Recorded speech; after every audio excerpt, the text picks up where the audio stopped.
Okay, good evening. I'm back. I was last talking to you in chapter 1 about the last time that I got a whipping at the hands of my father, who as I said, was a stern disciplinarian. The last time I got a whooping, we had been playing on the railroad tracks. We were throwing rocks at cars.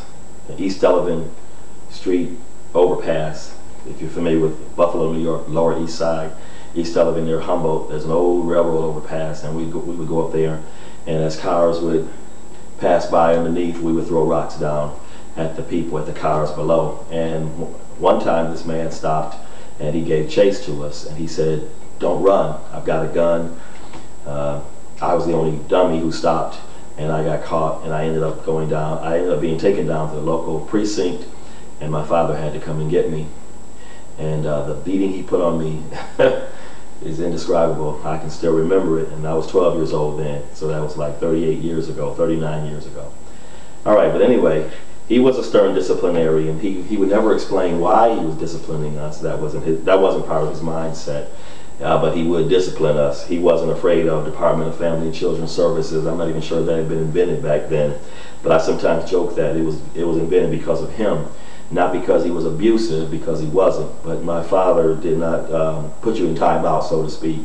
He didn't spank you lightly with his hand. My father used a belt, and he used it quite effectively. He was a stocky man, about 5'7", but he was a stocky ex-football player, and so when he got a hold of you, you know, it was like Judgment Day. Anyway, that was my last whipping. And I want to talk to you now for a few minutes about my father and alcohol.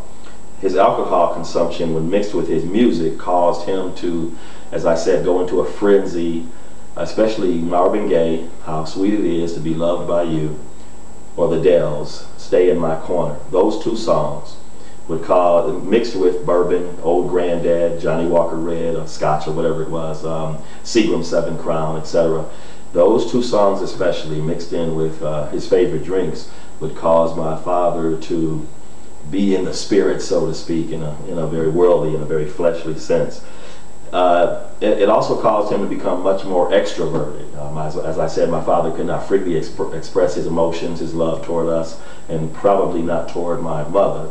But when he had been drinking, he was very affectionate toward my mother. He was very affectionate toward us, very giving, very generous, very loving and kind. And so, for some reason, the alcohol liberated him to be the person who I really believe he was and wanted to be. But for some reason, maybe something dealing with his childhood, etc., his upbringing, some scars that he may have received in childhood, he couldn't express those emotions, those feelings toward us unless he was under the influence of alcohol, caused him to become more extroverted. And again, I compare this to Paul's teachings in the Bible. Paul says, "Be not drunk with wine wherein is excess, but be filled with the Spirit." So Paul compares being under the influence of alcohol with being influenced or under the influence of the Holy Spirit.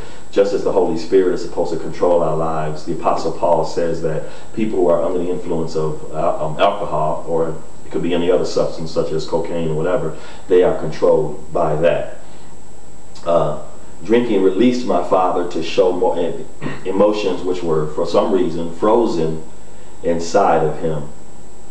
When he had been drinking, you could be the center of his universe, as I said. And when he wasn't drinking, he was very introverted and stern, very uncommunicative. But when he had been drinking, very gregarious, very kind and friendly, and he told other people how proud he was of me and of his other children, of my 2 sisters, etc. when he had been drinking. And I believe he really wanted to express all of these things anyway, but for some reason, again, he was not able to, but alcohol freed him momentarily to do so. My father and his mother, he was fiercely devoted to his mother. As many people are who grew up with a single parent. As I said, my father's father died when my father was 6. And so he was fiercely devoted to his mother, and I still remember when she died, around 1972, I believe it was, and I remember he came and told me, and I remember the demeanor, the look on his face. I could tell that he had been broken. He had been, it was like he had been devastated, even though she had suffered for a while after having undergone a double mastectomy. when she died, it was like when he came to me, it was like his whole world had been shattered. And I don't think he ever recovered from that, because I believe that his world went downhill from there. And she died in like 71, 72, and then he eventually died in 1979, on May 2nd, 1979, at the tender age of 45. He contracted melanoma, which is highly unusual for dark-skinned black people. He was about my complexion. It's highly unusual for dark-skinned black people to contract that type of skin cancer. But anyway, he contracted melanoma, and he died on May 2nd, 1979. But his life was in a downward spiral after his mother's death. It just devastated him. I know they were very close, and when she was sick, he would regularly visit her. He was very devoted, very attentive toward her. But when she passed in, I believe it was June of either 71 or 72, I can't remember.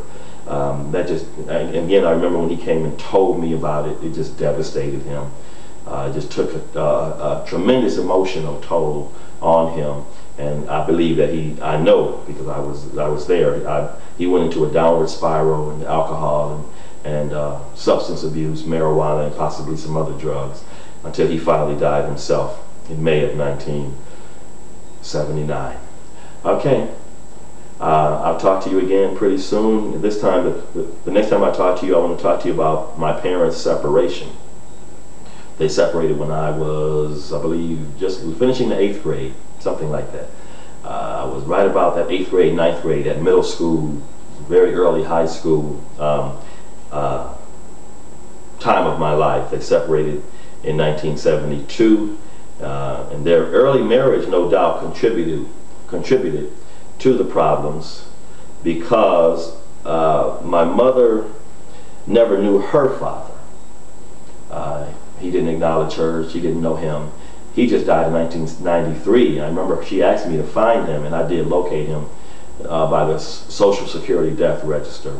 But she never knew her father, and so she married my father when she was 14. And what she needed a man to affirm her. She didn't get that from her father. So that goes along with the theme of covering your father's nakedness. She didn't get that from her father.